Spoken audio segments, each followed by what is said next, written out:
Craig here. I got a new thing last week. No, it's not a fire alarm. It's this.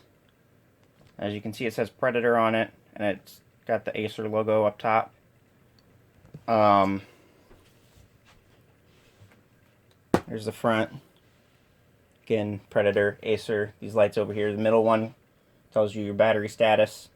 If it's not charged to 100%, this light would be orange, but right now it is red, meaning that the battery is fully charged. The light on the left is hard disk activity, and then the light on the right is the power, as to whether the PC is on or not.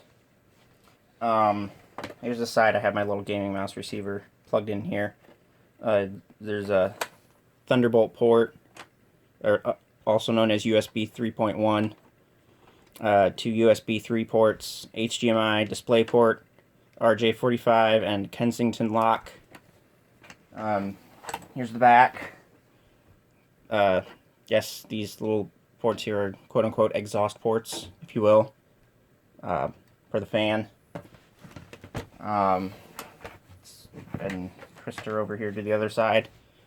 And no, this stand did not come with it. I'm just using it just for elevation. Power in, two more USB 3.0s, line in for microphone, audio in for, or audio out rather, for headphones, SD card reader, and what I'd call a hot swap bay. Right now inside of it is a DVD-RW super multi drive, optical drive. And here's the back, subwoofer, and then the product stickers. Model number of this is the G9-593-77WF, also known as the Predator 15. It has a 1920 by 1080 display, which is full HD. It has an NVIDIA GTX 1070 graphics card, Intel i7 6700 processor, which is quad core, runs 2.6 gigahertz turbo boost to, I believe, 3.6. It is VR ready, and it has NVIDIA G-Sync. Got a killer double shot pro internet card. And it came with what I'd call an external fan. Again, you just swap out the DVD-RW drive. You would not do it when the computer is on, though. That would cause a lot of errors in Explorer if you did that. So first turn the PC off, and then you'd swap these out.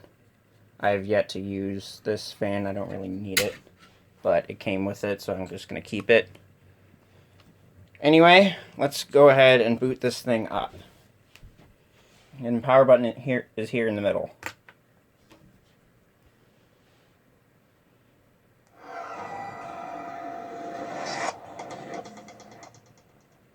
And yes, that was a post animation and the post sound. You can disable those if you would like.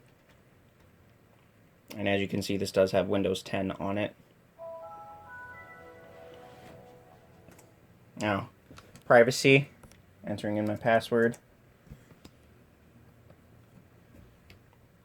And there we are in Explorer now. So down here, this is your little touchpad. Nothing really too special about it, but you control whether it's enabled or disabled with this little key right here. Turn it on. You push it to turn it on, this turns green, and trackpad lights up. Push it, turn it to turn the trackpad off. Trackpad light turns off, and this turns red. Also, when you push them, here, little animation or a little window pops up at the top, telling you that this is enabled. When you push this, not to like turn the trackpad off, this also disables your Windows key. Personally, I do not like that because I'll occasionally try to open the start menu. And obviously if the trackpad's disabled, you can't do that. As you can clearly see, it does get kind of annoying because also when I use my external keyboard, when I have the trackpad disabled, it also disables the Windows key on the keyboard itself, or on the, not only on this keyboard but any external keyboards that you have. There's these 5 little keys up here, and then this P key. This P key up here controls these 5 keys.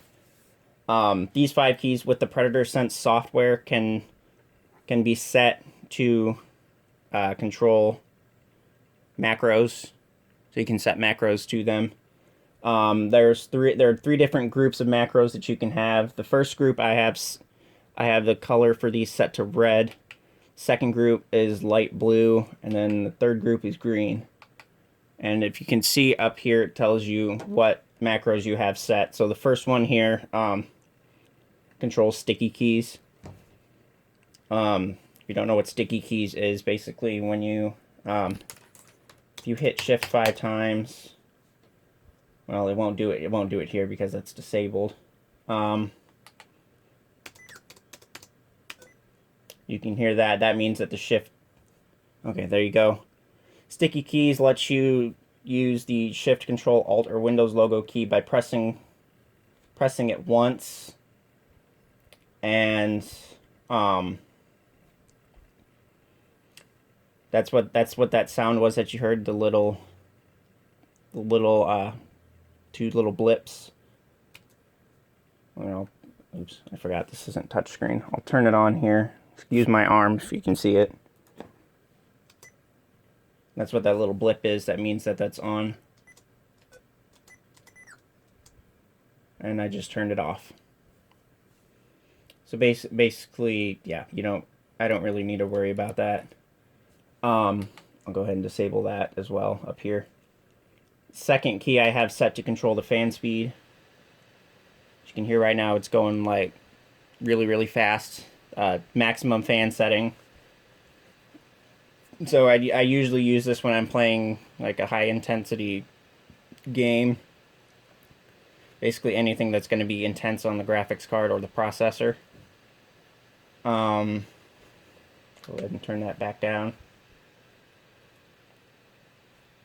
And the third one here controls multimedia mode settings.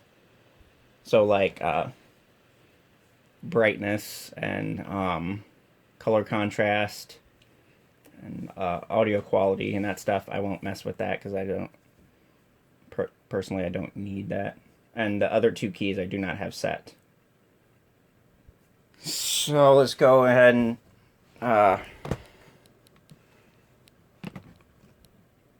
do a little exploring here.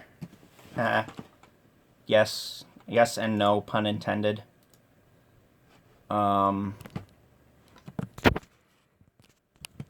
There's the model number and everything.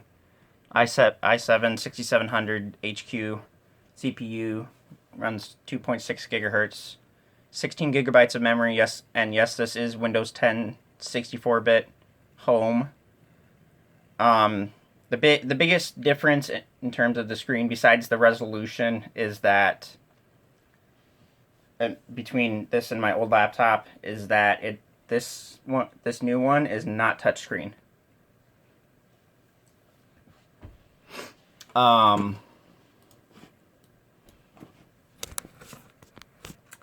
Go ahead and here and show you if I can find it. Not that one. Go ahead and show you what the Predator Sense software does.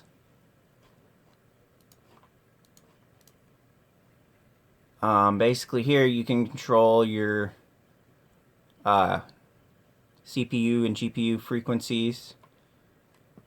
Little hotkey profiles over here.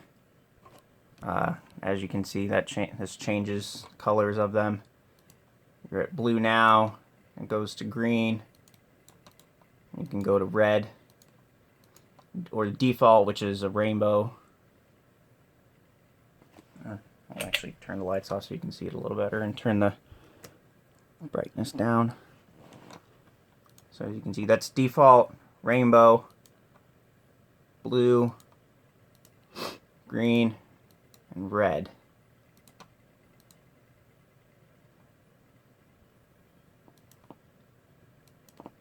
Now, these hotkey profiles, these colors also control what macros are set in your groups, in the little groups. Right now I'm going to keep it on red because that's the one I use the most. We'll go ahead and push edit here. You can edit the key assignments, and then you can add new macros here, and then lighting as well. Four zones of lighting. Each of these can be set to any RGB color, so 32 bits worth of colors.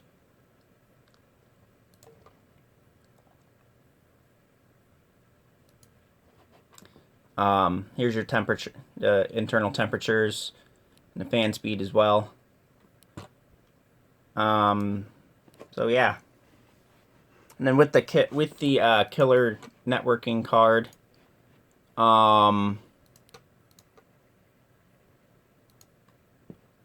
you can control what applications can do what.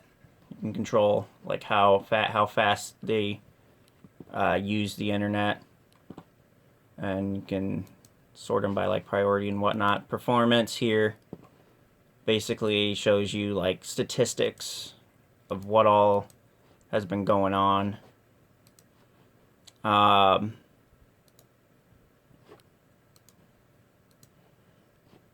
in the settings here, you can control like a default speeds for upload and download.